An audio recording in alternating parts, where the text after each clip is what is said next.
Chapter 33. On the morrow of that Monday, Earnshaw, being still unable to follow his ordinary employments, and therefore remaining about the house, I speedily found it would be impracticable to retain my charge beside me, as heretofore.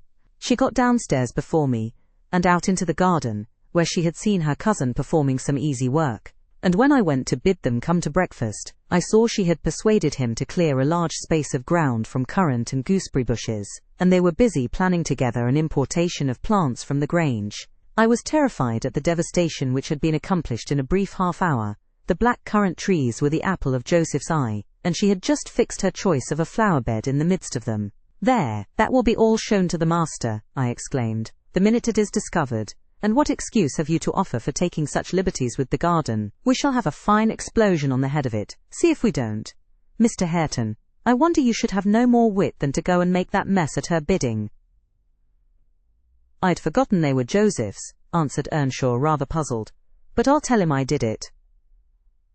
We always ate our meals with Mr. Heathcliff. I held the mistress's post in making tea and carving, so I was indispensable at table. Catherine usually sat by me, but today she stole nearer to Hareton, and I presently saw she would have no more discretion in her friendship than she had in her hostility. "Now mind you don't talk with and notice your cousin too much," were my whispered instructions as we entered the room. "It will certainly annoy Mr. Heathcliff, and he'll be mad at you both." "I'm not going to," she answered, the minute after she had sidled to him, and was sticking primroses in his plate of porridge. He dared not speak to her there, he dared hardly look, and yet she went on teasing, till he was twice on the point of being provoked to laugh. I frowned, and then she glanced towards the master, whose mind was occupied on other subjects than his company, as his countenance evinced, and she grew serious for an instant, scrutinizing him with deep gravity. Afterwards she turned, and recommenced her nonsense. At last, Hareton uttered a smothered laugh. Mr. Heathcliff started, his eye rapidly surveyed our faces. Catherine met it with her accustomed look of nervousness and yet defiance, which he abhorred. "It is well you are out of my reach," he exclaimed. "What fiend possesses you to stare back at me continually with those infernal eyes? Down with them, and don't remind me of your existence again. I thought I had cured you of laughing." "It was me," muttered Hareton. "What do you say?" demanded the master. Hareton looked at his plate, and did not repeat the confession. Mr. Heathcliff looked at him a bit, and then silently resumed his breakfast and his interrupted musing. We had nearly finished, and the two young people prudently shifted wider asunder, so I anticipated no further disturbance during that sitting, when Joseph appeared at the door, revealing by his quivering lip and furious eyes that the outrage committed on his precious shrubs was detected. He must have seen Cathy and her cousin about the spot before he examined it, for while his jaws worked like those of a cow chewing its cud and rendered his speech difficult to understand, he began, "I mun hev my wage and I mun goa. I had aimed to d where I'd sarved fur 60 year. And I thout I'd lug my books up into tea garret, and all my bits o' stuff, and they sud hev kitchen to their seln, for tea's sake o' quietness.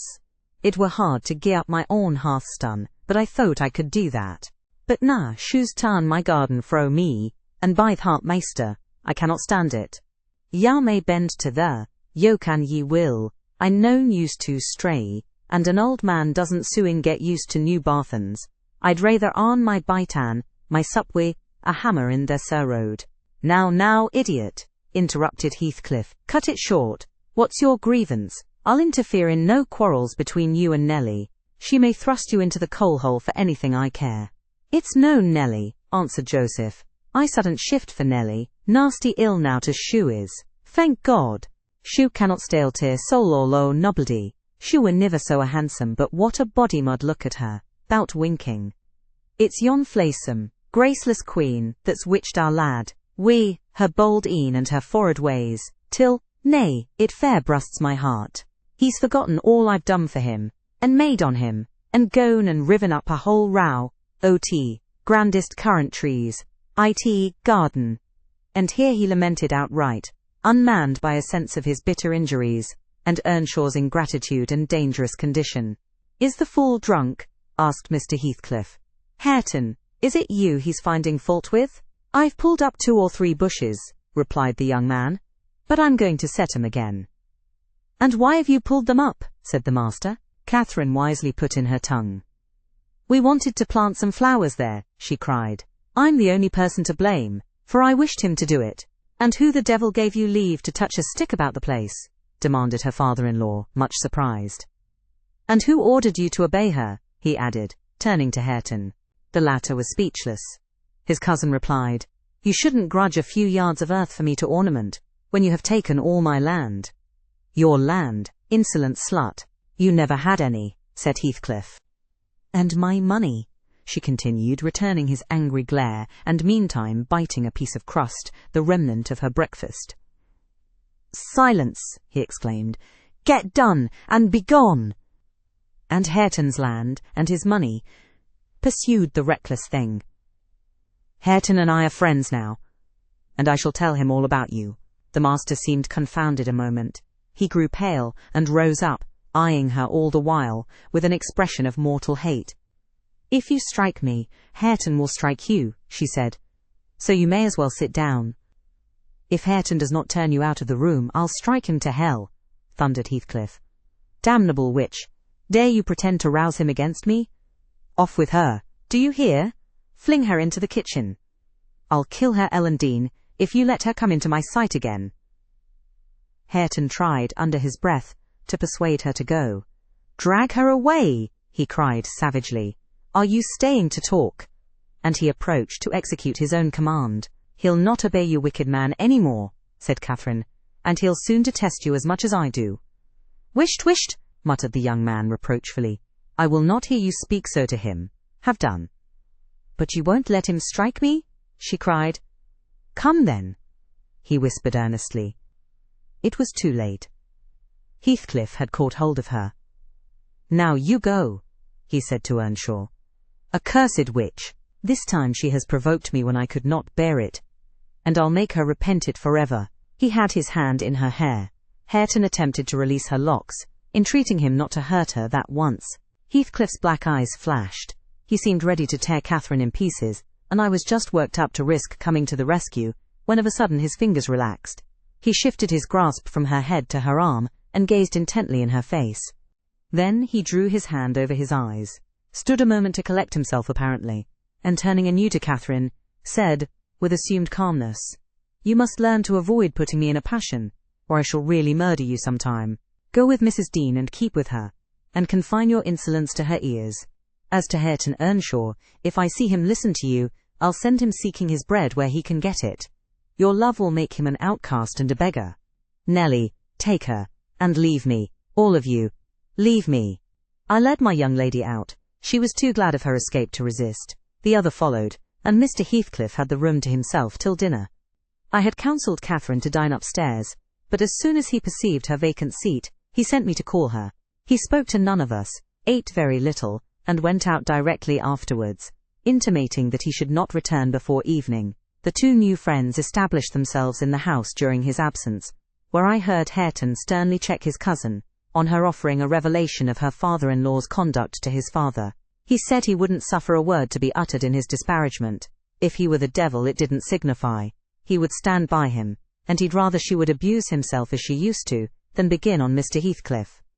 Catherine was waxing cross at this, but he found means to make her hold her tongue, by asking how she would like him to speak ill of her father.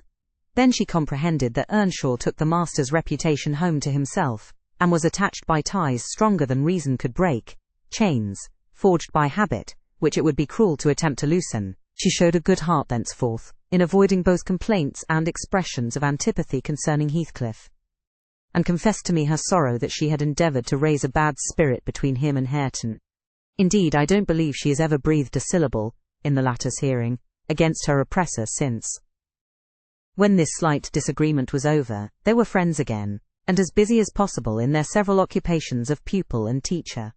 I came in to sit with them after I had done my work, and I felt so soothed and comforted to watch them, that I did not notice how time got on.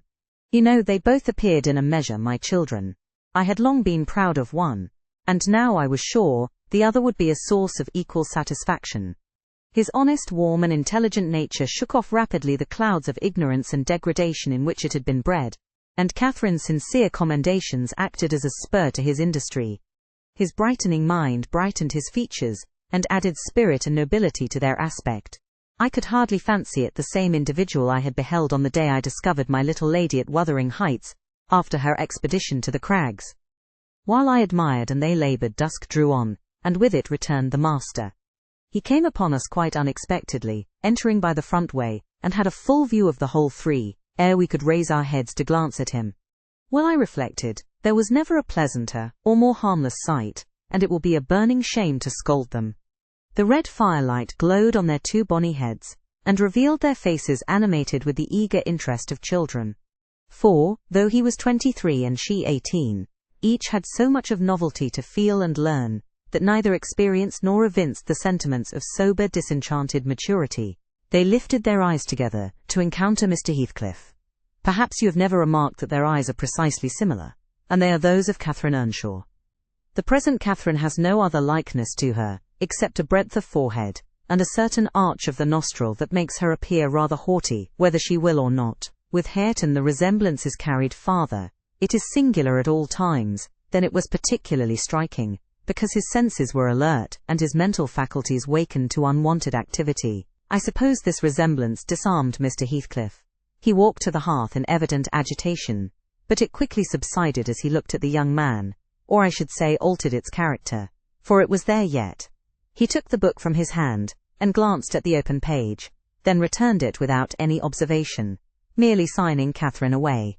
Her companion lingered very little behind her, and I was about to depart also, but he bid me sit still.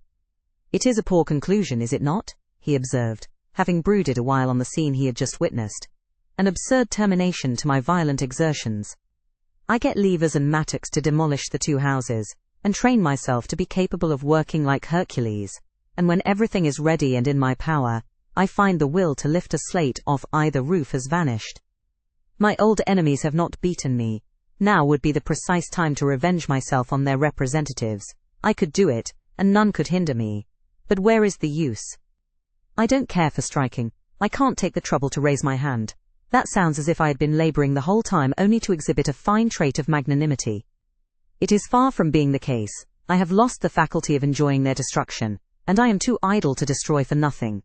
Nelly, there is a strange change approaching. I'm in its shadow at present. I take so little interest in my daily life that I hardly remember to eat and drink.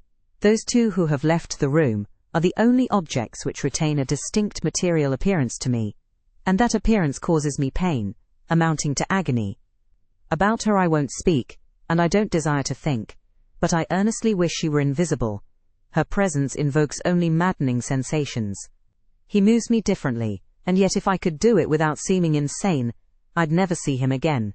You'll perhaps think me rather inclined to become so, he added, making an effort to smile, if I try to describe the 1,000 forms of past associations and ideas he awakens or embodies. But you'll not talk of what I tell you, and my mind is so eternally secluded in itself, it is tempting at last to turn it out to another. 5 minutes ago, Hareton seemed a personification of my youth, not a human being. I felt to him in such a variety of ways, that it would have been impossible to have accosted him rationally. In the first place, his startling likeness to Catherine connected him fearfully with her. That, however, which you may suppose the most potent to arrest my imagination, is actually the least. For what is not connected with her to me, and what does not recall her? I cannot look down to this floor, but her features are shaped in the flags. In every cloud, in every tree, filling the air at night, and caught by glimpses in every object by day, I am surrounded with her image. The most ordinary faces of men and women, my own features, mock me with a resemblance. The entire world is a dreadful collection of memoranda that she did exist, and that I have lost her. Well, Hareton's aspect was the ghost of my immortal love, of my wild endeavours to hold my right, my degradation, my pride, my happiness, and my anguish. But it is frenzy to repeat these thoughts to you, only it will let you know why, with a reluctance to be always alone, his society is no benefit, rather an aggravation of the constant torment I suffer, and it partly contributes to render me regardless how he and his cousin go on together. I can give them no attention any more. But what do you mean by a change, Mr. Heathcliff? I said, alarmed at his manner, though he was neither in danger of losing his senses, nor dying according to my judgment. He was quite strong and healthy, and, as to his reason, from childhood, he had a delight in dwelling on dark things, and entertaining odd fancies. He might have had a monomania on the subject of his departed idol, but on every other point his wits were as sound as mine. "I shall not know that till it comes," he said. "I'm only half conscious of it now." "You have no feeling of illness, have you?" I asked. "No, Nellie, I have not," he answered. "Then you are not afraid of death?" I pursued. "Afraid? No," he replied. "I have neither a fear nor a presentiment, nor a hope of death. Why should I? With my hard constitution, and temperate mode of living, and unperilous occupations, I ought to, and probably shall, remain above ground, till there is scarcely a black hair on my head, and yet I cannot continue in this condition. I have to remind myself to breathe, almost to remind my heart to beat, and it is like bending back a stiff spring.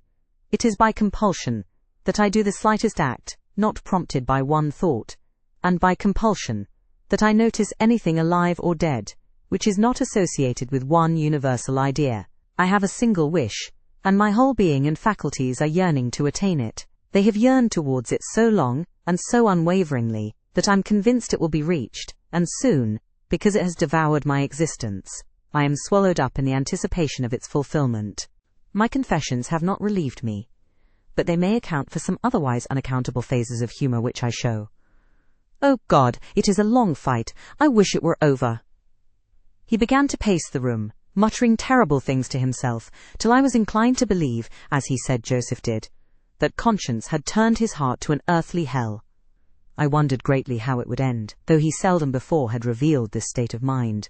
Even by looks, it was his habitual mood, I had no doubt. He asserted it himself. But not a soul, from his general bearing, would have conjectured the fact. You did not when you saw him, Mr. Lockwood, and at the period of which I speak, he was just the same as then, only fonder of continued solitude, and perhaps still more laconic in company. Chapter 34. For some days after that evening, Mr. Heathcliff shunned meeting us at meals, yet he would not consent formally to exclude Hareton and Cathy. He had an aversion to yielding so completely to his feelings, choosing rather to absent himself, and eating once in 24 hours seemed sufficient sustenance for him. One night after the family were in bed, I heard him go downstairs and out at the front door. I did not hear him re-enter, and in the morning I found he was still away. We were in April then. The weather was sweet and warm, the grass as green as showers and sun could make it, and the 2 dwarf apple trees near the southern wall in full bloom. After breakfast, Catherine insisted on my bringing a chair and sitting with my work under the fir trees at the end of the house. And she beguiled Hareton, who had perfectly recovered from his accident, to dig and arrange her little garden, which was shifted to that corner by the influence of Joseph's complaints. I was comfortably revelling in the spring fragrance around, and the beautiful soft blue overhead, when my young lady, who had run down near the gate to procure some primrose roots for a border, returned only half laden, and informed us that Mr. Heathcliff was coming in. "And he spoke to me," she added with a perplexed countenance. "What did he say?" asked Hareton. "He told me to be gone as fast as I could," she answered. But he looked so different from his usual look that I stopped a moment to stare at him. "How?" he inquired. "Why, almost bright and cheerful." "No, almost nothing. Very much excited and wild and glad," she replied. "Night walking amuses him then?" I remarked, affecting a careless manner, in reality as surprised as she was, and anxious to ascertain the truth of her statement, for to see the master looking glad would not be an everyday spectacle. I framed an excuse to go in. Heathcliff stood at the open door.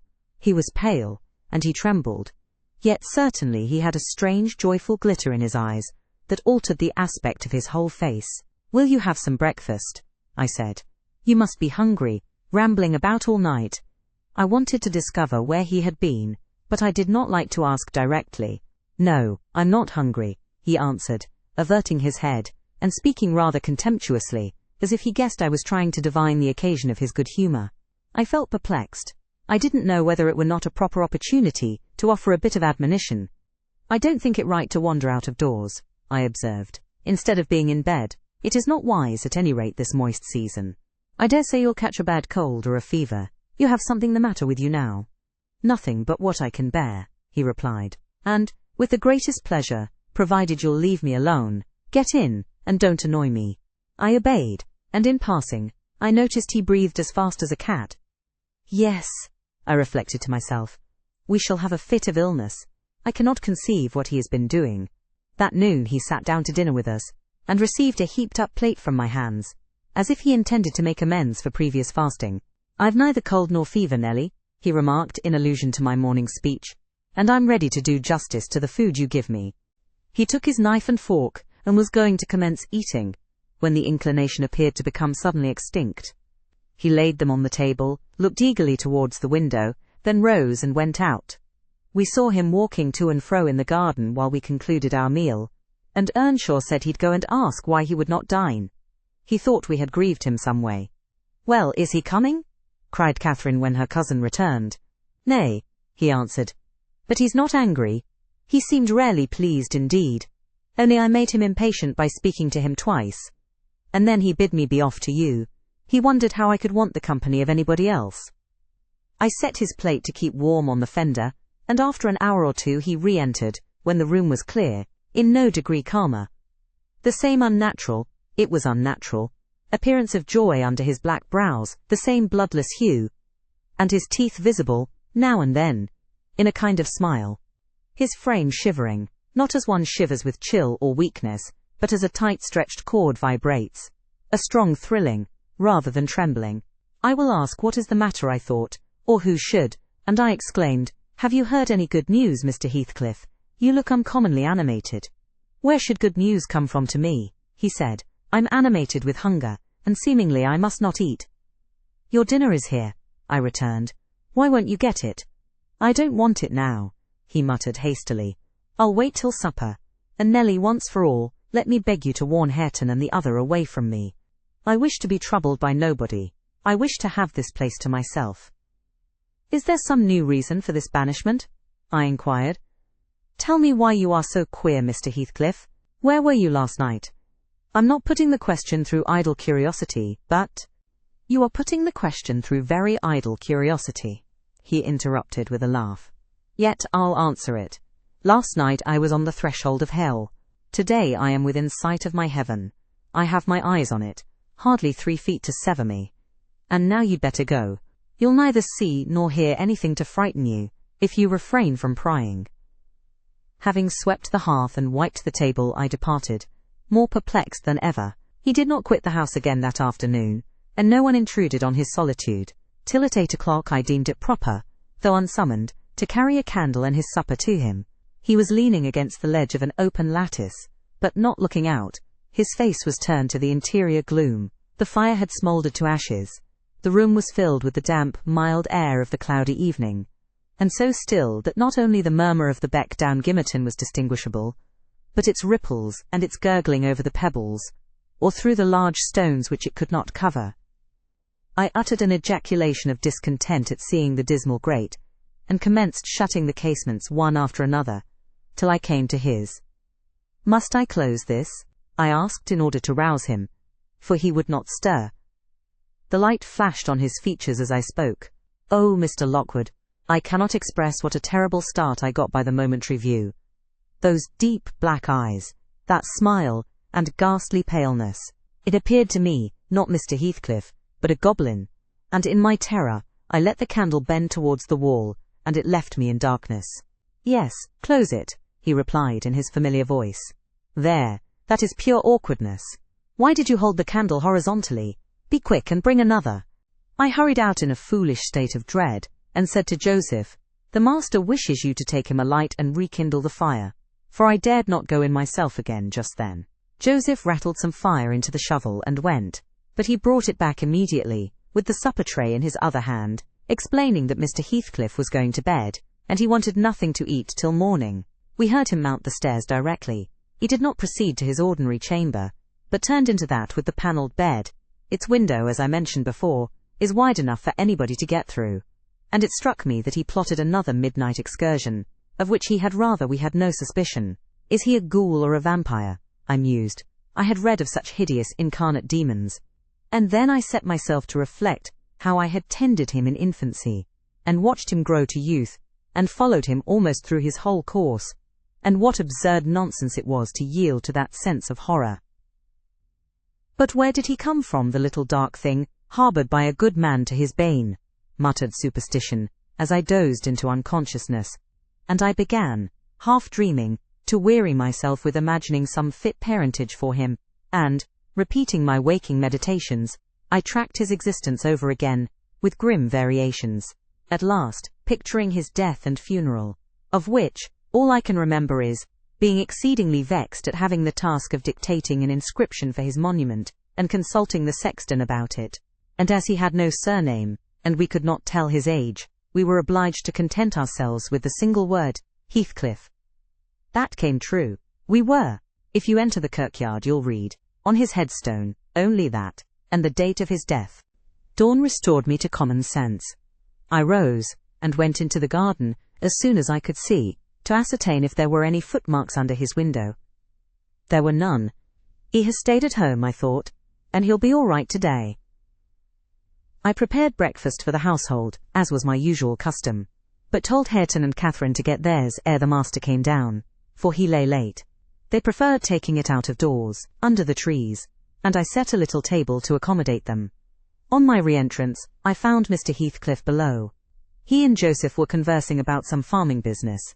He gave clear, minute directions concerning the matter discussed, but he spoke rapidly, and turned his head continually aside, and had the same excited expression, even more exaggerated. When Joseph quitted the room, he took his seat in the place he generally chose, and I put a basin of coffee before him. He drew it nearer, and then rested his arms on the table, and looked at the opposite wall as I supposed, surveying one particular portion, up and down, with glittering, restless eyes, and with such eager interest that he stopped breathing during half a minute together. "Come now," I exclaimed, pushing some bread against his hand. "Eat and drink that, while it is hot. It has been waiting near an hour." He didn't notice me, and yet he smiled. I'd rather have seen him gnash his teeth than smile so. "Mr. Heathcliff, master," I cried, "don't, for God's sake, stare as if you saw an unearthly vision." "Don't for God's sake shout so loud," he replied. "Turn round and tell me, are we by ourselves?" "Of course," was my answer. "Of course we are." Still, I involuntarily obeyed him, as if I was not quite sure. With a sweep of his hand he cleared a vacant space in front among the breakfast things, and leant forward to gaze more at his ease. Now I perceived he was not looking at the wall, for when I regarded him alone it seemed exactly that he gazed at something within 2 yards distance. And whatever it was, it communicated apparently both pleasure and pain in exquisite extremes. At least the anguished, yet raptured expression of his countenance suggested that idea. The fancied object was not fixed either. His eyes pursued it with unwearied diligence, and even in speaking to me, were never weaned away. I vainly reminded him of his protracted abstinence from food. If he stirred to touch anything in compliance with my entreaties, if he stretched his hand out to get a piece of bread, his fingers clenched before they reached it, and remained on the table, forgetful of their aim. I sat, a model of patience, trying to attract his absorbed attention from its engrossing speculation, till he grew irritable, and got up, asking why I would not allow him to have his own time in taking his meals, and saying that on the next occasion I needn't wait, I might set the things down and go. Having uttered these words he left the house, slowly sauntered down the garden path, and disappeared through the gate. The hours crept anxiously by. Another evening came. I did not retire to rest till late, and when I did, I could not sleep. He returned after midnight, and instead of going to bed, shut himself into the room beneath. I listened, and tossed about, and, finally, dressed and descended. It was too irksome to lie there, harassing my brain with 100 idle misgivings. I distinguished Mr. Heathcliff's step, restlessly measuring the floor, and he frequently broke the silence by a deep inspiration, resembling a groan. He muttered detached words also. The only one I could catch was the name of Catherine, coupled with some wild term of endearment or suffering, and spoken as one would speak to a person present, low and earnest and wrung from the depth of his soul. I had not courage to walk straight into the apartment, but I desired to divert him from his reverie, and therefore fell foul of the kitchen fire, stirred it, and began to scrape the cinders. It drew him forth sooner than I expected. He opened the door immediately and said, "Nelly, come here. Is it morning? Come in with your light." "It is striking 4, I answered. "You want a candle to take upstairs. You might have lit one at this fire." No, I don't wish to go upstairs, he said. Come in, and kindle me a fire, and do anything there is to do about the room. I must blow the coals red first, before I can carry any, I replied, getting a chair and the bellows. He roamed to and fro, meantime, in a state approaching distraction, his heavy sighs succeeding each other so thick as to leave no space for common breathing between. When day breaks I'll send for Green, he said.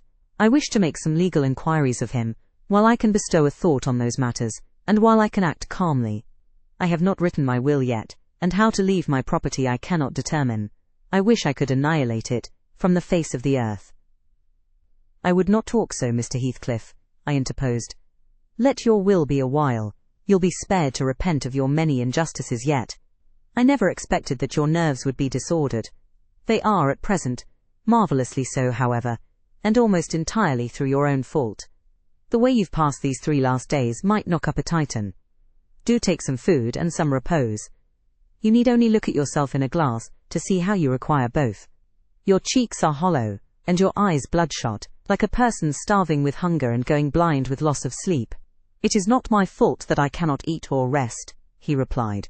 I assure you, it is through no settled designs. I'll do both, as soon as I possibly can. But you might as well bid a man struggling in the water rest within arm's length of the shore. I must reach it first, and then I'll rest. Well, never mind, Mr. Green. As to repenting of my injustices, I've done no injustice, and I repent of nothing. I'm too happy, and yet I'm not happy enough. My soul's bliss kills my body, but does not satisfy itself. Happy, master, I cried. Strange happiness. If you would hear me without being angry, I might offer some advice that would make you happier. What is that? He asked. Give it. You are aware, Mr. Heathcliff, I said, that from the time you were 13 years old, you have lived a selfish, unchristian life, and probably hardly had a Bible in your hands during all that period. You must have forgotten the contents of the book, and you may not have space to search it now. Could it be hurtful to send for someone, some minister of any denomination, it does not matter which, to explain it, and show you how very far you have erred from its precepts, and how unfit you will be for its heaven, unless a change takes place before you die? I'm rather obliged than angry, Nelly, he said, for you remind me of the manner in which I desire to be buried. It is to be carried to the churchyard in the evening. You and Hareton may, if you please, accompany me, and mind, particularly, to notice that the sexton obeys my directions concerning the 2 coffins. No minister need come, nor need anything be said over me. I tell you I have nearly attained my heaven, and that of others is altogether unvalued and uncoveted by me. And supposing you persevered in your obstinate fast, and died by that means, and they refused to bury you in the precincts of the kirk, I said, shocked at his godless indifference, how would you like it? They won't do that, he replied. If they did, you must have me removed secretly, and if you neglect it, you shall prove practically that the dead are not annihilated. As soon as he heard the other members of the family stirring, he retired to his den, and I breathed freer. But in the afternoon, while Joseph and Hareton were at their work, he came into the kitchen again, and, with a wild look, bid me come and sit in the house. He wanted somebody with him. I declined, telling him plainly that his strange talk and manner frightened me, and I had neither the nerve nor the will to be his companion alone. I believe you think me a fiend, he said with his dismal laugh, something too horrible to live under a decent roof. Then turning to Catherine, who was there, and who drew behind me at his approach, he added, half sneeringly, Will you come, Chuck? I'll not hurt you. No, to you I've made myself worse than the devil. Well, there is one who won't shrink from my company. By God, she's relentless. Oh, damn it! It's unutterably too much for flesh and blood to bear, even mine. He solicited the society of no one more. At dusk he went into his chamber. Through the whole night, and far into the morning, we heard him groaning and murmuring to himself. Hareton was anxious to enter, but I bid him fetch Mr. Kenneth, and he should go in and see him. When he came and I requested admittance and tried to open the door, I found it locked, and Heathcliff bid us be damned. He was better, and would be left alone, so the doctor went away. The following evening was very wet. Indeed, it poured down till day dawn, and as I took my morning walk round the house, I observed the master's window swinging open, and the rain driving straight in. He cannot be in bed, I thought. Those showers would drench him through. He must either be up or out. But I'll make no more ado, I'll go boldly and look. Having succeeded in obtaining entrance with another key, I ran to unclose the panels, for the chamber was vacant. Quickly pushing them aside, I peeped in. Mr. Heathcliff was there, laid on his back. His eyes met mine so keen and fierce I started, and then he seemed to smile. I could not think him dead, but his face and throat were washed with rain. The bedclothes dripped, and he was perfectly still. The lattice, flapping to and fro, had grazed one hand that rested on the sill. No blood trickled from the broken skin, and when I put my fingers to it, I could doubt no more. He was dead and stark. I hasped the window, I combed his black long hair from his forehead. I tried to close his eyes, to extinguish if possible that frightful lifelike gaze of exultation before anyone else beheld it. They would not shut, they seemed to sneer at my attempts, and his parted lips and sharp white teeth sneered too. Taken with another fit of cowardice, I cried out for Joseph. Joseph shuffled up and made a noise, but resolutely refused to meddle with him. "Divil's harried off his soul," he cried, "and he may hev his carcass into tea bargain, for aught I care. What a wicked un he looks, gurning at death!" And the old sinner grinned in mockery. I thought he intended to cut a caper round the bed, but suddenly composing himself, he fell on his knees, and raised his hands, and returned thanks that the lawful master and the ancient stock were restored to their rights. I felt stunned by the awful event, and my memory unavoidably recurred to former times with a sort of oppressive sadness. But poor Hareton, the most wronged, was the only one who really suffered much. He sat by the corpse all night, weeping in bitter earnest. He pressed its hand, and kissed the sarcastic, savage face that everyone else shrank from contemplating, and bemoaned him with that strong grief which springs naturally from a generous heart, though it be tough as tempered steel. Mr. Kenneth was perplexed to pronounce of what disorder the master died. I concealed the fact of his having swallowed nothing for 4 days, fearing it might lead to trouble. And then, I am persuaded, he did not abstain on purpose. It was the consequence of his strange illness, not the cause. We buried him, to the scandal of the whole neighbourhood, as he wished. Earnshaw and I, the sexton, and 6 men to carry the coffin, comprehended the whole attendance. The 6 men departed, when they had let it down into the grave. We stayed, to see it covered. Hareton, with a streaming face, dug green sods, and laid them over the brown mould himself. At present, it is as smooth and verdant as its companion mounds, and I hope its tenant sleeps as soundly. But the country folks, if you ask them, would swear on the Bible that he walks. There are those who speak to having met him near the church, and on the moor, and even within this house. Idle tales, you'll say, and so say I. Yet that old man by the kitchen fire affirms he has seen 2 on 'em, looking out of his chamber window on every rainy night since his death. And an odd thing happened to me about a month ago. I was going to the Grange one evening, a dark evening, threatening thunder, and just at the turn of the heights, I encountered a little boy with a sheep and 2 lambs before him. He was crying terribly, and I supposed the lambs were skittish, and would not be guided. "What is the matter, my little man?" I asked. "There's Heathcliff, and a woman yonder, under tea, nab," he blubbered, "and I darn not pass 'em." I saw nothing, but neither the sheep nor he would go on, so I bid him take the road lower down. He probably raised the phantoms from thinking, as he traversed the moors alone, on the nonsense he had heard his parents and companions repeat. Yet still, I don't like being out in the dark now, and I don't like being left by myself in this grim house. I cannot help it. I shall be glad when they leave it, and shift to the Grange. "They are going to the Grange, then?" I said. "Yes," answered Mrs. Dean, "as soon as they are married, and that will be on New Year's Day." "And who will live here then?" "Why, Joseph will take care of the house, and, perhaps, a lad to keep him company. They will live in the kitchen, and the rest will be shut up." "For the use of such ghosts as choose to inhabit it," I observed. "No, Mr. Lockwood," said Nelly, shaking her head. "I believe the dead are at peace, but it is not right to speak of them with levity." At that moment the garden gate swung to. The ramblers were returning. "They are afraid of nothing," I grumbled, watching their approach through the window. Together, they would brave Satan and all his legions.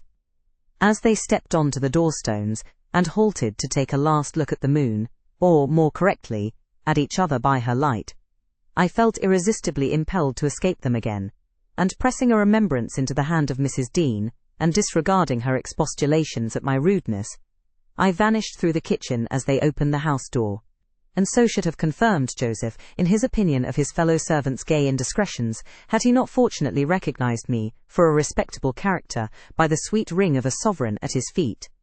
My walk home was lengthened by a diversion in the direction of the kirk, when beneath its walls I perceived decay had made progress, even in 7 months. Many a window showed black gaps deprived of glass, and slates jutted off, here and there, beyond the right line of the roof, to be gradually worked off in coming autumn storms. I sought and soon discovered the 3 headstones on the slope next the moor, the middle one grey and half buried in heath. Edgar Linton's only harmonized by the turf and moss creeping up its foot, Heathcliff's still bare. I lingered round them, under that benign sky, watched the moths fluttering among the heath and harebells, listened to the soft wind breathing through the grass, and wondered how anyone could ever imagine unquiet slumbers for the sleepers in that quiet earth.